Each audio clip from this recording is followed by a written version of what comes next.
Since taking office, Malaysia's Prime Minister Najib Razak has been implicated in a number of bizarre corruption scandals involving private jets, priceless works of art, the Saudi royal family, a Martin Scorsese film, and billions of dollars of state funds.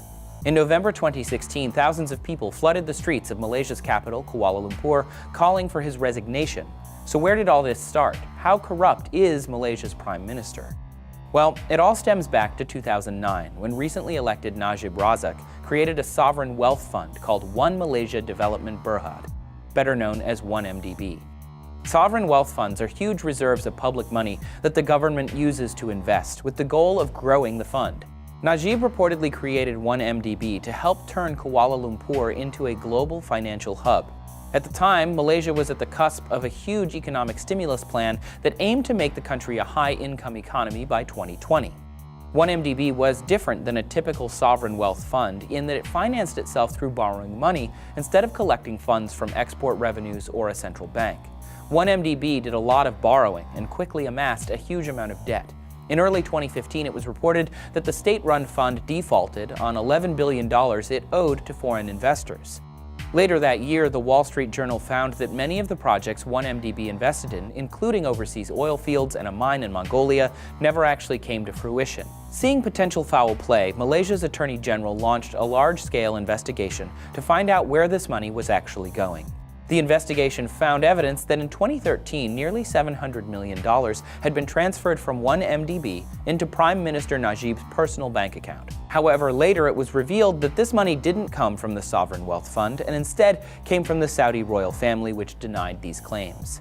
After the initial allegations surfaced, Najib fired his Attorney General. Later, the newly appointed Attorney General stated that the nearly $700 million was a, quote, personal donation from the Saudis, and that Najib had returned a significant portion of it. Najib was cleared of any wrongdoing, and all state investigations into him were ceased. But the Prime Minister failed to explain what he did with the $61 million he did not return, or why all the money was given to him in the first place.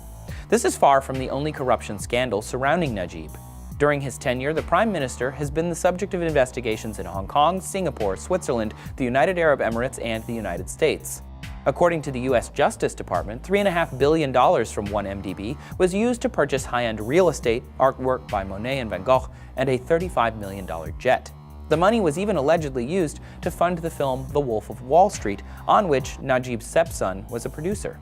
None of this has hurt Najib politically. The Prime Minister has kept a tight grip on power by purging political opponents, shutting down newspapers, and jailing dissidents. But it has damaged his popularity both in Malaysia and abroad. With calls for his resignation growing stronger and more frequent, Najib will likely face a tough re-election in 2018.